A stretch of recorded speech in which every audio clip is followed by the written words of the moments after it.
ಕೆಜಿಯಿಂದ ಪಿಜಿವರೆಗೆ ಸಾಮಾನ್ಯ ಶಿಕ್ಷಣ, ತಾಂತ್ರಿಕ ತರಬೇತಿ, ವೈದ್ಯಕೀಯ ಮುಂತಾದ ಮಹಾವಿದ್ಯಾಲಯಗಳನ್ನು ಸ್ಥಾಪಿಸಿ ಈ ಭಾಗದ ಎಲ್ಲ ವಿದ್ಯಾಕಾಂಕ್ಷಿಗಳ ಹಂಬಲ ತೋರಿಸುತ್ತಾ ನಡೆದಿದೆ.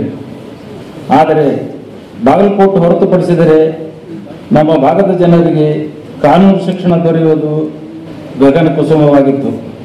ನಮ್ಮ ಸಂಘದ ಘನಾಧ್ಯಕ್ಷರು ಸದಾ ಸಂಘದ ಬಗ್ಗೆ ಕಳಕಳಿ ಉಳ್ಳವರಾದ ಪರಮ ಪೂಜ್ಯ ಶ್ರೀ ಮಣಿಪುರ ಗುರುಮಂತ ಸ್ವಾಮಿಗಳು ಸ್ವತಃ ಕಾನೂನು ಪದವೀಧರರಾಗಿರುವುದರಿಂದ ಇಲ್ಲೊಂದು ಕಾನೂನು ಮಹಾವಿದ್ಯಾಲಯ ಆರಂಭಿಸಿದರೆ ಈ ಭಾಗದ ಜನರಿಗೆ ಅನುಕೂಲವಾಗುವುದೆಂದು ಪದೇ ಪದೇ ಸಂಘಕ್ಕೆ ಮನವರಿಕೆ ಮಾಡುತ್ತಾ ಬಂದಿರುವುದರಿಂದ ಅವರ ಆಶಯದಂತೆ ಇಂದು ಶ್ರೀ ವಿಜಯಮಾತೇಶ್ ಕಾನೂನು ಮಹಾವಿದ್ಯಾಲಯ ಆರಂಭವಾಗಿದೆ ಎಂದು ತಿಳಿಸಲು ಹರ್ಷವೆನಿಸುತ್ತದೆ. ಇತಿಹಾಸದಲ್ಲಿ ಈ ಸಂಸ್ಥೆ ಪ್ರಾರಂಭವಾಗಿ ಸುಮಾರು 47 ವರ್ಷಗಳು. 42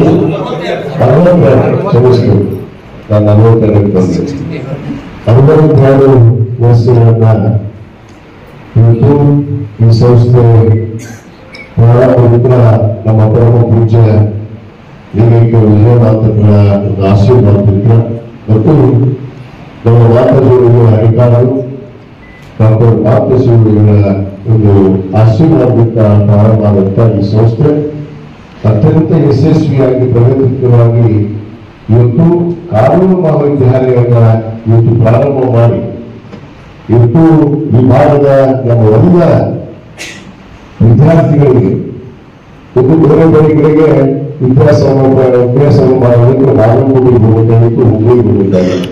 ಆದರೆ ನಮ್ಮ ಸಂಸ್ಥೆ ನಮ್ಮ ಇದರಲ್ಲೇ ಇವತ್ತು ಪ್ರಾರಂಭ ಆಗಿದ್ದು ನಿಜವಾಗ್ಲೂ ನಮಗೆ ಬಹಳ ಹೆಮ್ಮೆಯ ಒಂದು ಸಂಗತಿಯನ್ನು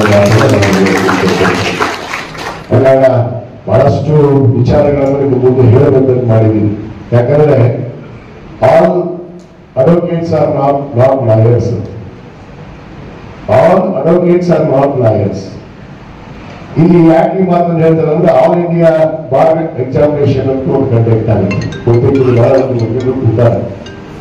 ಬಹುತೇಕ ಅದನ್ನ ಪಾಸ್ ಆಗಿ ಬಂದಂತವ್ರು ಬೇರೆ, ಈ ಕಾನೂನು ಮಹಾವಿದ್ಯಾಲಯದಲ್ಲಿ ಏನು ಈ ಒಂದು ಪದವಿಯನ್ನ ಹೊಂದಿದಂತವರು ಬೇರೆ, ಅಂದ್ರೆ ಬೇರೆ ಬೇರೆ ವಿಷಯಗಳಿದೆ. ಆದ್ರೆ ಅವರೆಲ್ಲರೂ ಕೂಡ ಕಡ್ಡಾಯವಾಗಿ ಆ ಪದವಿಯನ್ನ ಒಂದು ಏನು ಶಿಕ್ಷಣವನ್ನ ಪಡೆದಾಗ ಅವರು ನಿಜವಾದ ಒಂದು ಲಾಯರ್ ಆಗೋದಕ್ಕೆ ಸಾಧ್ಯ ಅನ್ನೋ ಮಾತನ್ನ ಇಲ್ಲಿ ಕೆಲವಷ್ಟು